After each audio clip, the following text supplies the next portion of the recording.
আমার ইউটিউবে যত বন্ধু আছে সবাইকে আসসালামু আলাইকুম ওয়া রাহমাতুল্লাহ।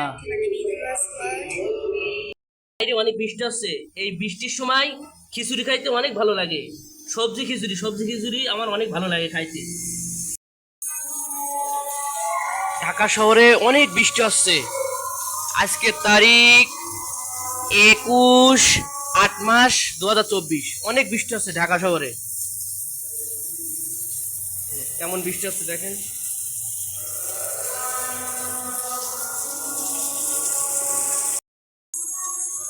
21 তারিখে অনেক বৃষ্টি আছে।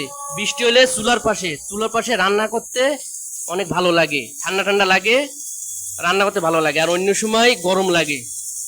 আজকে রান্না করতে আরাম লাগতেছে। মুরগিটা হলুদ আর লবণ দিয়ে মাখিয়ে নিয়েছি, এখন আমি ভাজবো। বাইরে অনেক বৃষ্টি হচ্ছে, ঢাকা শহর তলিয়ে যাচ্ছে, এত বৃষ্টি। চুলার পাশে অনেক ঠান্ডা লাগতেছে। বাইরে অনেক বৃষ্টি আছে। 21 তারিখে অনেক বৃষ্টি আছে। চুলোর পাশে সেই আরাম লাগতেছে, কোনো গরম নাই। কি ঠান্ডা রে, অনেক ভালো লাগতেছে। এই যে মুরগি ভাজতেছি, মুরগি ভাজার পরে রেসিপি করলে ভালো লাগে খাইতে। আর মুরগির রেসিপিটা হয়ে গেছে। এই যে মুরগি ঝোল, মুরগিটা ভাজার পরে রেসিপিটা করছি। এখন ভাত খেতে পারবো বেশি বেশি।